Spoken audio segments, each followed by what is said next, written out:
열왕기하 1장 물어보라라는 제목으로 말씀 전하겠습니다. 본문에서 아하시야가 소개됩니다. 누구인가? 그는 아합의 아들입니다. 그리고 그는 북이스라엘을 다스리는 왕으로 세워지게 됩니다. 앞서 아버지 아합이 어떠하느냐? 아합은 악한 자입니다. 특별히 그는 욕심이 많게 됩니다. 그래서 아합은 자신의 욕심을 채우기 위하여서 불법을 행하게 됩니다. 열왕기상 21장에 보게 되면 아합은 무지한 나봇을 죽이게 되고, 또한 아합은 나봇이 가진 포도원을 강제로 빼앗아가게 됩니다. 이에 대하여서 아합은 반성하는 것이 아니라 오히려 죄악에 대하여서 즐거워하게 됩니다. 그는 죄악의 낯을 누리고자 달려가게 됩니다. 이에 대하여서 하나님께서 책망하시는데, 오히려 책망하신 하나님을 향하여서 적대시하게 되고, 나아가 아합은 바알 우상 열심으로 섬기게 됩니다. 그러자 아합이 징계를 받게 되는데, 어떠하느냐? 아합이 전쟁하고 그 상대가 아람 군대입니다. 어느 병사가 무심코 화살을 당겨 쏘게 되는데, 그런데 그 화살이 아합에게 적중되어지게 되고, 아합은 그 치명상을 입어 전쟁터에서 괴로워하게 됩니다. 빠져나가고자 하지만 싸움이 격렬하여서 빠져나갈 수 없어 전쟁터에서 그는 초라하게 숨을 거두게 됩니다. 이처럼 하나님께서는 아합은 하나님께서 예고하신 대로, 하나님이 말씀하신 대로 그는 마지막 비참한 죽음에 이르게 됩니다. 그런데 이 모습을 아들 아하시야가 다 보았지만 깨닫는 바가 없습니다. 어떠하느냐? 아하시야는 여전히 변화를 거부하게 됩니다. 대신에 아하시야는 죄악을 고집하게 되고, 또 나아가 불법을 행함에 있어 쉬지 아니하게 됩니다. 그래서 아하시야는 하나님이 아니라 우상 바알을 열심으로 섬깁니다. 이처럼 그들의 마음 가운데는 죄악으로 가득하게 됩니다. 신자는 죄악을 경계해야 될 것입니다. 특별히 신자는 욕심에 대하여서 조심할 필요가 있습니다. 야고보서에 보게 되면 욕심이 잉태한즉 죄를 낳고 죄가 강성한즉 사망을 낳는다라고 알리고 있습니다. 우리는 욕심을 포장하지 않습니다. 욕심은 그저 욕심일 뿐입니다. 그런데 누구는 자기의 욕심을 포장하고 또 때로는 합리화하게 됩니다. 나아가 누구는 교회를 위하여서, 하나님을 위하여서 그러는 것이라고 이야기하는 경우도 있습니다. 사람은 욕심으로 가짜신을 만들기도 하고, 또 나아가 욕심으로 가짜신을 섬기는 데 있어 힘을 다하게 됩니다. 그러한 중에 사건이 일어나게 되는데, 어디냐? 왕궁이었습니다. 사마리아 왕궁에서 사건이 일어나게 되는데, 역사학자들이 사마리아를 발굴해 보니 그 왕궁은 2층에 해당되어지게 됩니다. 아하시야가 왕궁 그 다락방에 올라가게 되는데 지붕이 공간을 가리키게 됩니다. 아하시야가 다락 난간에서 주위를 둘러보는 중에 떨어지게 되고, 이게 사고가 되어서 아하시야가 크게 다치게 됩니다. 그리고 아하시야가 이 일에 대하여서 공개적으로 이야기하지 못할 만큼 심각한 지경에 이르게 됩니다. 이 부분이 매우 흥미롭습니다. 어떠하느냐? 1절에 보게 되면 모압이 배반하게 됩니다. 모압은 더 이상 조공을 바치지 않겠다라고 선언합니다. 오히려 모압은 군대를 모아서 북이스라엘과 대치하며 싸우고자 합니다. 이에 대하여서 아하시야는 단호하게 대처할 필요가 있습니다. 그러나 아하시야는 곧바로 응징하지 않습니다. 오히려 아하시야는 여전히 왕궁에 남아있게 되는데, 왜 그러하느냐? 그 아버지 아합이 전쟁에서 죽었기 때문입니다. 따라서 아하시야는 전쟁을 피하여서 자신의 생명을 어떻게 해서든 지키고자 하게 됩니다. 그러면서 아하시야는 자신이 가진 것을 누리며 즐거워하게 됩니다. 그러나 아하시야가 전쟁을 피하여 왕궁에 남아서 다른 난간에서 즐기지만 그는 안전하지가 않았습니다. 하나님께서 신자를 보호해 주시게 됩니다. 그래야 사람이 안전하게 됩니다. 그런데 사람이 어리석어서 오히려 사람이 하나님을 적으로 삼고 하나님과 맞서 싸우고자 하는 경우들이 있습니다. 이러한 사람들은 결코 안전할 수가 없습니다. 오히려 이러한 사람들은 멸망을 재촉할 뿐입니다. 잠언에 보게 되면 악인은 땅에서 끊어지리라고 알리고 있습니다. 우리는 욕심을 내려놓을 필요가 있습니다. 욕심이 어떠하느냐? 욕심은 우리의 시선을 분산시킵니다. 그리고 욕심은 우리로 하여금 왜곡된 시선을 가지게 합니다. 선한 바를 바라보는 하와의 시선이 달라지는 것처럼 우리가 하나님을 바라본다라고 하지만 우리가 제대로 바라보지 못하는 경우들이 있습니다. 또 나아가 누군가는 자신에게 주어진 현실과 사실에 대해서 제대로 바라보지 못합니다. 오히려 그는 욕심을 따라서 내가 보고 싶은 것, 내가 듣고 싶은 것, 사실을 임의대로 판단하는 경우들이 있습니다. 이처럼 사람이 욕심으로 말미암아서 그릇된 결정을 내리게 됩니다. 우리는 욕심을 자극하는 세상 가운데 살아가게 됩니다. 세상은 더 많이 가져라. 그러면 너희가 행복할 것이라고 설득하며 주장합니다. 이게 과연 뱀의 유혹과 무엇이 다를까? 주어지지 않는 것을 가져야 된다라고 강요하고 재촉하는 것, 마치 뱀의 유혹과도 같습니다. 우리는 말씀을 따라서 자족하는 마음을 가져야 됩니다. 그러면 우리는 하나님을 향하여서 원망하지 않습니다. 대개 사람들은 자신에게 부족한 것에 대하여서 하나님을 향하여서 원망합니다. 그러나 우리는 우리에게 예비된 것에 주목할 필요가 있습니다. 바로 하나님께서 준비하신 상급을 바라보면서 우리는 인내하게 됩니다. 이미 하나님께서는 약속하셨습니다. 하나님은 우리를 위하여서 절대로 실망하지 않는 기쁨을 준비하시게 됩니다. 우리는 성실한 자세로 하나님을 섬겨야 됩니다. 본문에서 두 가지로 봅니다. 첫째로 신자는 믿음으로 하나님을 찾습니다. 아하시아가 자신의 병에 대하여서 대처하게 되는데 무엇하느냐? 아하시아는 신하를 부릅니다. 그리고 신하를 보내게 되는데 어디로 보내느냐? 에글론입니다. 에글론이 어딘가? 에글론은 블레셋의 도시입니다. 특별히 에글론은 바알세불을 섬기는 도시입니다. 참가로 바알이 어떠하느냐? 바알은 종류가 다양합니다. 바알은 섬기는 지역이 다르고 또 바알마다 직책이 다르게 됩니다. 이처럼 사람이 한 가지 우상만을 섬기는 것이 아닙니다. 오히려 사람이 바알이라는 이름 아래에서 다양한 우상을 섬기게 됩니다. 여기서 바알세불도 그 많은 우상 중에 하나입니다. 바알세불을 원어로 보게 되면 파리의 주인이라는 뜻을 가지고 있습니다. 파리가 창궐하게 되면 이로써 질병이 퍼져나가게 됩니다. 이에 사람들이 바알세불이 질병으로부터 우리를 보호해준다라고 생각하며 섬기게 됩니다. 그래서 아하시아는 질병을 다루는 바알세불에게 찾아가서 이 병이 낫겠느냐라고 질문하고자 하게 됩니다. 그런데 여기서 이 질문이 매우 독특하게 됩니다. 무엇인가? 아하시아는 내가 나을 것인가를 물어보는 것이 아닙니다. 오히려 아하시아는 내가 어떻게 하면 나을 것인가를 물어야 될 것입니다. 그런데 아하시아는 자신이 해야 될 일에 대하여서는 무관심하게 됩니다. 오히려 아하시아는 자신의 운명이 어떻게 될 것인가에 대하여서 알게 급급하게 됩니다. 그래서 아하시아는 내가 나을 것인가에 대하여서 질문하게 됩니다. 이것은 오늘날 사람들의 모습과도 유사하게 됩니다. 사람들이 문제를 만나게 되면 고민하게 됩니다. 그리고 사람이 문제에 대하여서 해결하고자 노력하게 됩니다. 그러나 번번이 실패하게 됩니다. 그러면 사람이 하나님을 찾아야 될 시기를 깨달아야 될 것입니다. 그러나 사람은 하나님을 찾지 않습니다. 오히려 사람은 세상 가운데 오늘의 운세를 확인합니다. 그러면서 내가 어떻게 될 것인가에 대해서만 관심을 가지게 됩니다. 이로써 사람은 잠깐의 위로를 얻고자 합니다. 그런데 문제가 해결되느냐? 그렇지 않습니다. 여전히 사람은 문제로 말미암아서 괴로워하게 됩니다. 신자가 성경에 기록된 은혜의 역사를 기억하게 됩니다. 그러면 신자는 약속대로 앞으로 임하실 하나님의 은혜를 간구하게 됩니다. 이처럼 신자가 성경을 알고 성경에 대하여서 믿기 때문에 문제를 푸는 방식을 알게 되고 이에 대하여서 기대를 가지게 됩니다. 열왕기상 18장에 보게 되는 갈멜산에서 제사하게 되는데 불이 필요하게 됩니다. 하늘에서 누가 불을 내릴 것인가? 바알의 제사장들이 우상 바알에게 열심히 불을 구하지만 아무런 응답이 없습니다. 이후로 엘리야가 나서게 되는데 단 한 사람 단독으로서 하나님 앞에 간구하게 됩니다. 그런데 한 사람의 기도 가운데 속에서 하나님께서 불을 내리시게 됩니다. 불이 떨어지고 그 제단을 하나님께서 받으시는 모습을 모든 사람들이 지켜보게 됩니다. 이처럼 하나님께서는 한 사람의 기도로 말미암아서 이 땅 가운데 귀한 은혜를 더하시게 되는데 왜 기도하지 않을 것인가? 그리고 가뭄에 대하여서도 어떠하느냐? 가뭄이 긴 시간 가운데 이어지게 되는데 3년 이상으로서 전국이 황폐해지게 됩니다. 비도 없고 이슬도 없고 그 메마른 땅 가운데 속에서 엘리야가 또다시 기도하게 됩니다.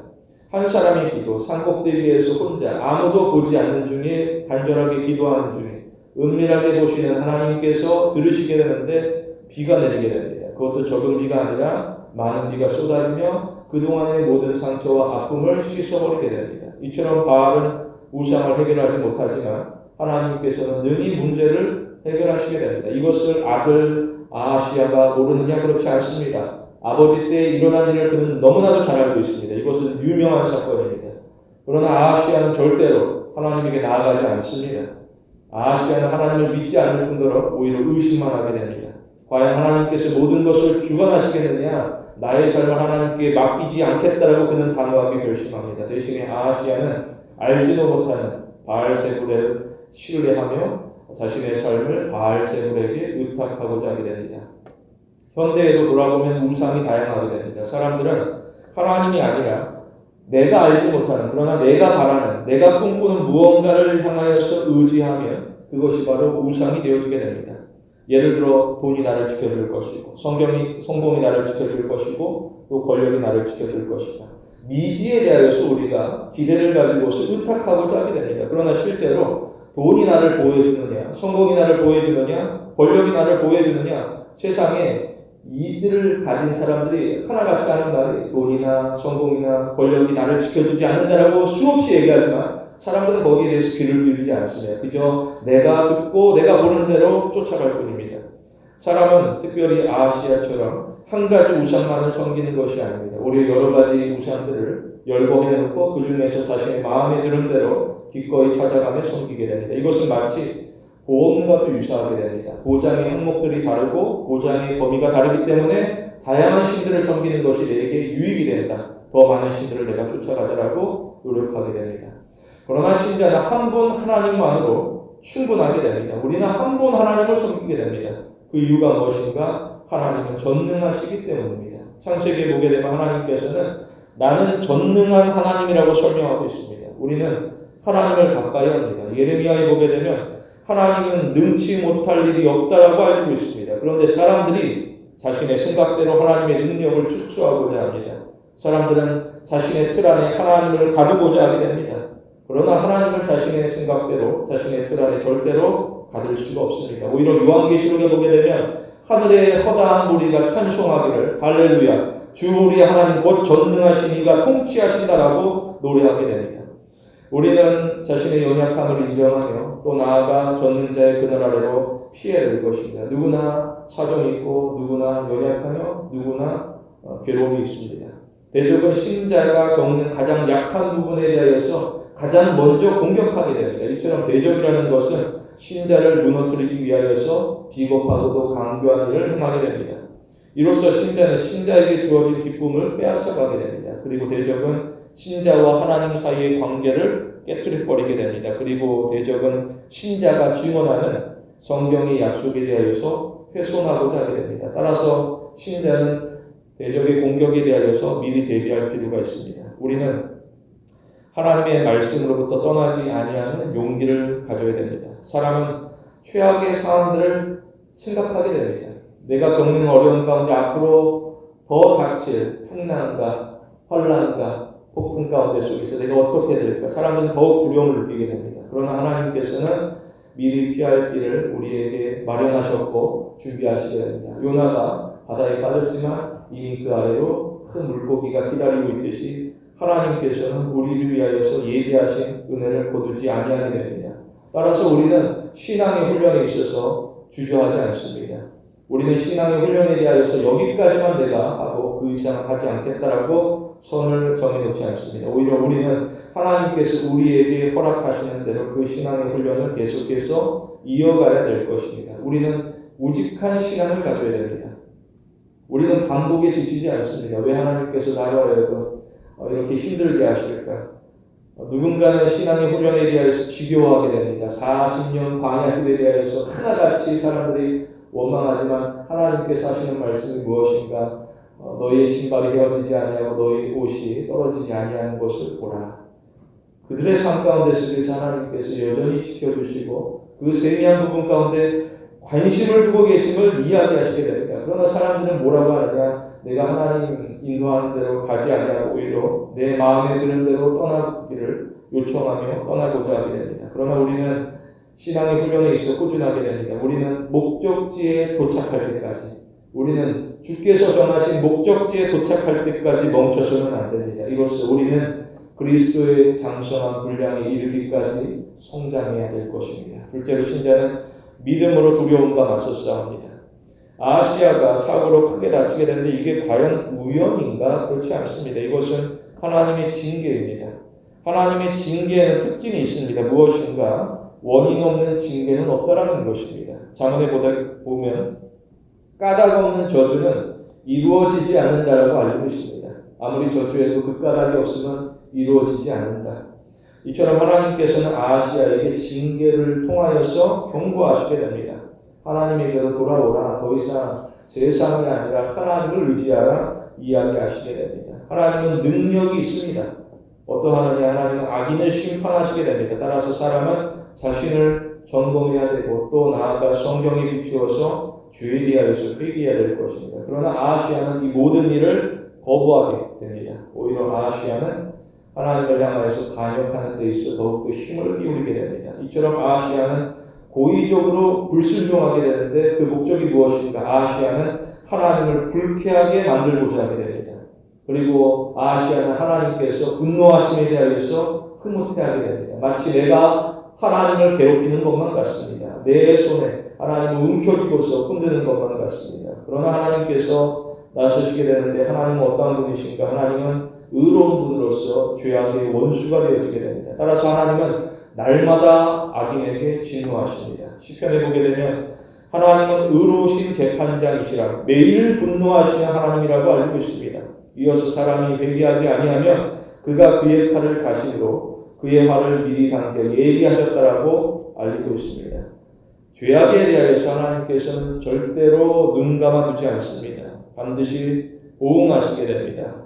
지금도 무엇하게 되느냐? 본문에 보게 되면 하나님께서는 급히 엘리야를 부르게 됩니다. 그리고 엘리야를 아하시아에게 보내게 됩니다. 이것은 앞서 아하시아가 했던 행동과 대비되어지게 됩니다. 아하시아는 하나님이 아니라 바알을 찾아 떠났지만 하나님은 살아계셔서 미리 역사하시고 엘리야로 하여금 보내시게 됩니다. 바알이 아무것도 하지 못하는 중에 하나님께서는 일하고 계심을 보여주고 있습니다. 엘리야가 왕의 신하를 만나게 되는데 뭐라고 하느냐? 엘리야가 하는 말은 이스라엘에 하나님이 없어서 너희가 에글론의 바알세불에게 물으러 가느냐라고 질문하게 됩니다. 신자가 하나님의 말씀을 따라 순종할 것인데 하나님께서는 여전히 순종하는 자를 찾으시게 됩니다. 우리가 하나님을 찾는다라고 하는데 하나님께서 찾으시는 자가 있습니다. 누구냐? 순종하는 자를 찾고 기다리시며 기뻐하시게 됩니다. 그런데 순종이라는 것이 어떠하느냐? 순종은 참으로 힘들고 어려운 일입니다. 또 때로는 순종이 위험하기 때문에 사람들이 주저하게 됩니다. 아하시아가 엘리야에 대하여서 만나서 기뻐하느냐? 그렇지 않습니다. 오히려 엘리야를 환영하는 것이 아니라 오히려 엘리야를 향하여서 무섭게 보복하고자 하게 됩니다. 그래서 아하시아는 군대를 보내게 되는데 단 한 사람을 체포하기 위하여서 군대 50명을 보내게 됩니다. 이것은 적은 숫자가 아니라 정말 훈련된 50명의 군사가 우는 사자와 같이 엘리야를 덮치며 위협하고자 하게 됩니다. 이처럼 아하시아는 자신이 가진 힘 드러내면서 오만함을 표현하고 있습니다. 그리고 아하시아의 군대 역시도 가만히 보게 되면 그들은 하나님 앞에서 자신을 경비하는 것이 아니라 오히려 오만한 모습 가운데 제압하고자 하게 됩니다. 이처럼 아하시아가 자신이 가진 힘을 과시하게 되고 또 엘리야를 굴복시키고자 하게 됩니다. 이처럼 악한 자는 언제든지 하나님을 무시할 뿐만 아니라 하나님의 사람을 억박하며 업신여기고자 하게 됩니다. 그러면서 그가 섬기는 하나님에 대하여서 모독하는 일을 서슴지 아니하게 됩니다.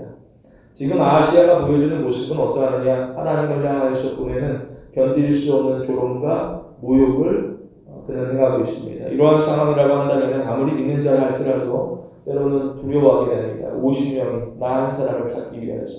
후에 보게 되면 사도 바울을 죽이기까지 우리는 아무런 물도 마시지 아니하고 음식도 마시지 아니하고 우리가 오직 사울을 죽이기까지 열심을 다하겠다. 무리들이 나서게 되는데 얼마나 두렵고 떨리는지 오히려 바울이 재판장을 향하여서 스스로 걸어가는 모습을 보기도 합니다. 그러나 신자가 그 모든 두려움의 가정 가운데 속에서 담대합니다. 왜 그러하느냐? 하나님께서 신자를 보호하시고 또한 하나님의 자비하심 아래에서 안전하기 때문입니다. 실제로 하늘에서 불이 떨어지게 되는데 어떠하느냐? 그 50명의 군대가 불에 타 숨을 거두게 됩니다. 한 사람도 예외 없이 살아남은 군사 없이 그들은 하나님의 진노 아래에서 멸망당하게 됩니다. 그럼에도 아하시아는 집요하게 됩니다. 아하시아는 재차 군대를 보내게 됩니다. 신자는 악한 일에 동참하지 않도록 주의합니다. 하나님이 누구신가? 하나님은 소멸하는 분입니다. 히브리서에 보게 되면 우리 하나님은 소멸하는 분이라고 알고 있습니다. 하나님은 소멸하는 분.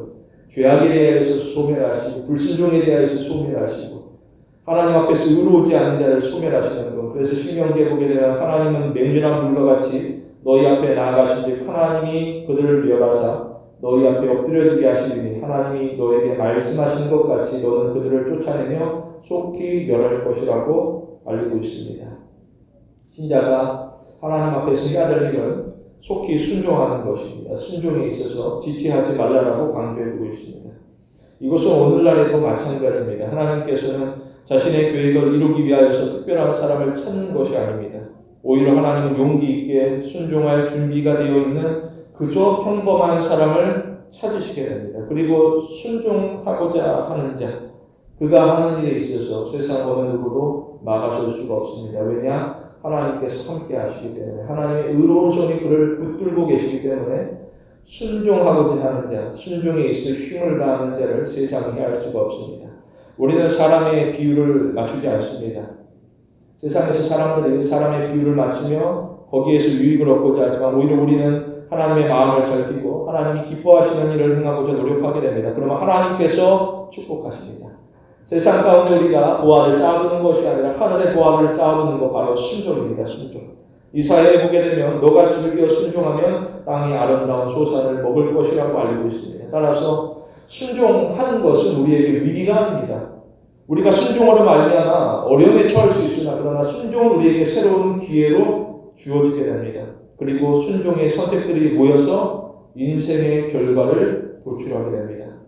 우리는 힘을 빼야 됩니다. 우리의 삶을 하나님에게 내가 다 내어 맡기겠다.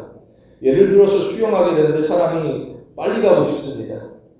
그래서 사람이 힘을 주어서 팔을 젓고 발을 구르게 됩니다. 이를 통하여서 사람들이 더 빨리 앞으로 나가느냐 오히려 더 빨리 지치게 되고 물 아래로 가라앉게 됩니다. 왜냐? 내가 힘을 줄수록 물의 저항에 맞추어져서 오히려 뒤로 밀려나게 되기도 합니다. 그래서 우리는 힘을 빼는 연습을 해야 될 필요가 있습니다.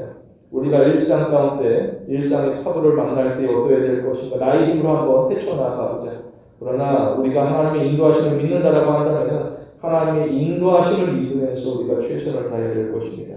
그러면 하나님께서 우리의 순종에 대하여서 또한 우리의 믿음에 대하여서 놀라운 일을 행하시게 됩니다. 이처럼 우리의 삶에 하나님께서 이루고자 하는 결과가 남겨져야 됩니다. 내가 원하는, 내가 노력하는 결과가 아니라 하나님께서 이루고자 하는 결과가 우리의 삶에 남겨져야 될 것입니다. 그러나 누구는 순종에 대하여서 한없이 주저합니다. 왜냐? 순종으로 말미암아 맞이할 험악한 파도에 대하여서 풍랑에 대하여서 두려워하게 됩니다. 거센 풍랑 속에서 거친 파도를 만나게 되면 사람이 얼마나 무서운지 제자들도 떨며 두려워할 수밖에 없습니다. 그러나 우리는 이 땅에서 곧 사라질 것에 연연하지 않습니다. 오히려 우리는 이 땅에서 우리에게 남겨질 것에 집중해야 될 것입니다. 바로 마지막 순간에 이르게 되면 하나님께서 성취하신 그것을 우리가 누리고자 노력해야 될 것입니다. 우리는 우리의 연약함에도 불구하고 하나님께서 약속하신 결말은 확실하게 이루어질 줄로 믿습니다. 우리는 최후 승리할 것입니다. 유의할 것은 하나님은 오직 순종하는 자에게만 승리를 허락하시게 됩니다. 우리는 불의의 삭슬 사랑하지 않습니다. 베드로 후서에 보게 되면 그는 불의의 삭슬 사랑하다가 자신의 불법을 인하여 책망을 받았다라고 알리고 있습니다. 우리는 하나님의 법을 즐거워하게 됩니다. 그리고 하나님의 법에 우리가 힘써 순종하는 것을 우리가 기쁨으로 여기게 됩니다. 시편에 보게 되면 하나님의 법을 행하는 자는 복이 있다라고 알리고 있습니다. 그리고 예레미야에 보게 되면 너희가 하나님에게 범죄하였으며 하나님의 목소리를 청종치 아니하고 하나님의 법과 율례와 증거대로 행하지 아니함으로 이 재앙이 너희에게 미쳤다라고 알리고 있습니다. 완전히 상반되는 좁은 길과 넓은 길 과연 어떠할 것인가 그 결과 가는 과정 가운데 속에서 모를 것이나 그 목적지에 이르게 되면 확연하게 다르게 됩니다. 우리는 성경에 우리의 마음을 뿌리 깊이 내려놓고서 단단한 신념과 확실한 태도로서 하나님의 말씀을 따라서 복종해야 될 것입니다. 우리 모두 불의와 타협하지 않고 오직 진리를 따르는 성도가 되길 원합니다. 엘리야가 아하시아의 마지막을 예고하게 되는데 무엇인가? 아하시아는 침상에 누울 것이고 다시는 일어서지 못할 것입니다. 실제로 아하시아는 고통 가운데 속에서 숨을 거두게 되고 그의 통치는 고작 2년을 넘기지 못하게 됩니다. 사실 아하시아가 앞서 해야 될 일이 무엇인가? 아하시아는 신하를 엘리야에게 보낼 것입니다. 그리고 하나님의 은혜를 구해야 될 것입니다.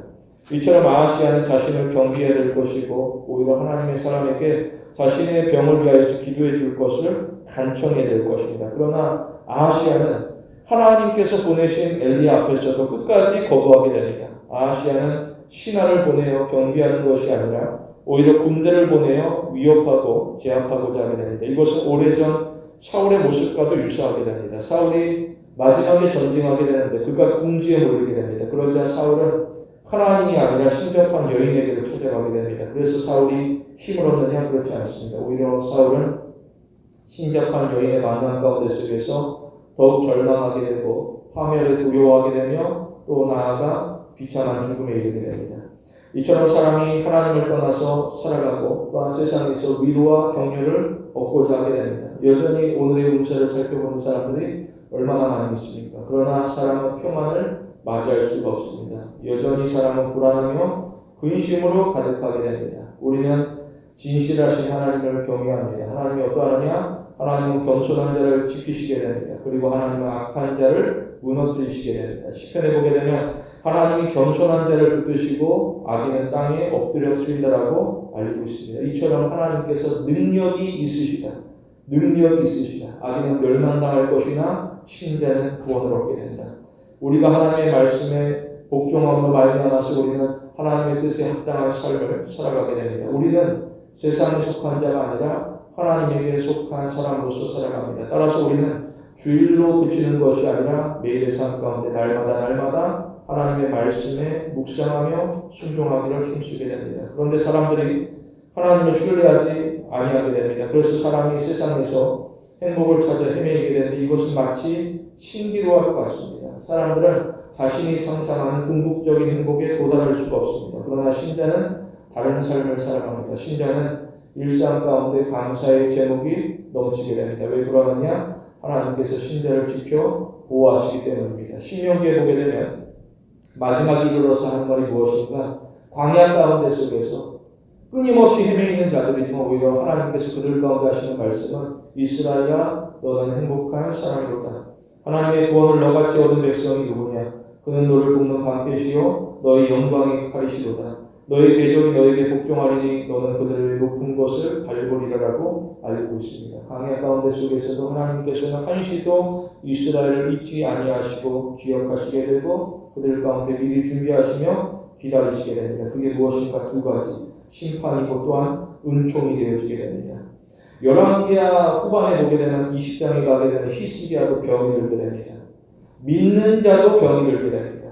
괴로워하게 되고 아파하게 되고 시험하게 됩니다. 죽음 앞에서는 믿는 자도 두려워하게 됩니다. 그때 무엇하느냐? 히스기야는 세상 가운데 쫓아가 바알세불에게 경배하는 것이 아니라 그가 직접 하나님 앞에 나아가 기도하기를 원하게 됩니다.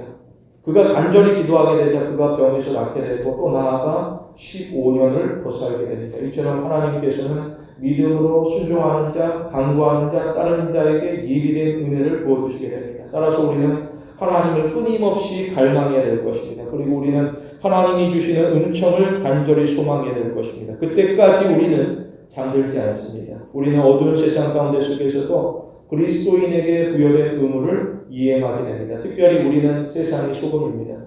만일 소금이 맛을 잃게 되면 어떠하느냐? 예수님께서는 후에는 아무 쓸데없어서 다만 밖에 버려 사람에게 밟힐 뿐이라고 이야기하십니다. 하나님께서 바라보실 때에도 그는 쓸모가 없는 자입니다. 내버려 두게 됩니다. 바깥 어두운 곳에 슬피 울며 괴로워하게 됩니다. 그러나 더 이상 하나님께서는 자비의 은혜를 허락하지 아니하시게 됩니다. 우리는 그 마지막 순간에 이르지 아니하도록 조심해야 될 것입니다. 우리가 이 땅 가운데 속에서 살아가면서 복만을 구하지 않습니다. 이러한 사람들은 예외 없이 하나님이 하는 일에 대하여서 함부로 판단하고자 하게 됩니다. 내가 복을 받으면 하나님은 참 좋은 분이다. 그러나 내가 복을 받지 아니하고 오히려 내가 고통 가운데 있으면 하나님은 참 나쁜 분이다. 함부로 판단하게 됩니다. 우리는 복만을 구하는 사람이 아닙니다. 또 나아가 사람은 뿌린 대로 거두게 됩니다. 갈라디아서에 보게 되면 자기 육체를 위하여 심는 자는 육체로부터 썩어질 것을 거두고 성령을 위하여 심는 자는 성령으로부터 영생을 거두리라고 알리고 있습니다. 이어서 성경이 가르치는 것은 우리가 선을 행하다 약심하지 말지니 포기하지 아니하면 때가 이름에 거두리라라고 알리고 있습니다. 하나님은 함부로 판단할 것이 아니라 그저 묵묵하게 너희가 순종하라. 끝까지 순종해라. 그러면 너희가 때가 이르면 반드시 거둘 것이다. 우리는 하나님의 세미한 음성에 귀를 기울이게 됩니다. 그리고 우리는 진실한 마음으로 하나님을 따르게 됩니다. 우리는 여전히 세상에 물들지 않습니다. 우리는 죄로 가득한 세상을 살아가지 않습니다. 오히려 우리는 세상에서 구별되기를 강구하게 됩니다. 우리는 하나님께서 가르치시는 방향으로 나아갑니다. 심지어 십자가를 할지라도 하나님께서 우리 가운데 요구하시게 되면 우리는 믿음으로 나아갑니다. 특별히 우리가 그 험한 길을 걸어가는 것, 그건 나 혼자의 길이 아니라 하나님과 함께하는 거룩한 길이 되어지게 됩니다. 우리가 하나님과 함께라면 매일 매 순간이 우리에게 있어서 열린 문, 열린 길이 되어지게 됩니다. 우리는 하나님께서 하실 일을 꿈꾸고 기도하며 우리가 새로운 날을 맞이하게 됩니다. 우리 모두 하나님이 나의 하나님 되심을 진실하게 고백하는 성도가 되길 원합니다. 말씀을 맺겠습니다. 사람이 노력하게 됩니다. 그래서 사람은 수고하는 만큼 내가 얻고자 하게 됩니다. 그런데 사람이 아무리 최선을 다하여도 이 땅에서 해결되지 못하는 문제가 얼마나 많이 있는지 그때야말로 하나님을 의지해야 될 때다. 다시 말해서 모든 사람에게는 전능하신 하나님이 반드시 필요하게 됩니다. 우리는 하나님의 뜻을 우선합니다. 그리고 우리는 하나님의 도우심을 구해야 될 것입니다. 그러면 하나님께서 우리의 삶 가운데 개입하시게 됩니다. 그리고 하나님이 우리를 생명의 길로 인도하십니다. 우리는 하나님에게 절대적으로 순종합니다. 순종이라는 것이 무엇인가? 순종이라는 것은 신앙의 증거입니다. 그리고 순종은 신앙의 열매입니다. 특별히 우리는 올바른 목적을 위하여서 순종합니다. 다시 말해 우리는 자신의 유익이 아니라 하나님의 영광을 위하여서 순종합니다. 기억할 것은 우리는 하나님에게 무한한 사랑을 받고 있습니다. 따라서 우리는 우리의 일상에서 그저 하나님께 받은 사랑을 반영하고 실천하는 것입니다. 이처럼 우리는 나의 모든 것을 이해하시고 여전히 부족한 나를 사랑하시는 하나님을 신뢰합니다. 성도 여러분, 나를 부르시고 선택하신 하나님을 영화롭게 높이는 귀한 신앙의 성도가 되기를 원합니다.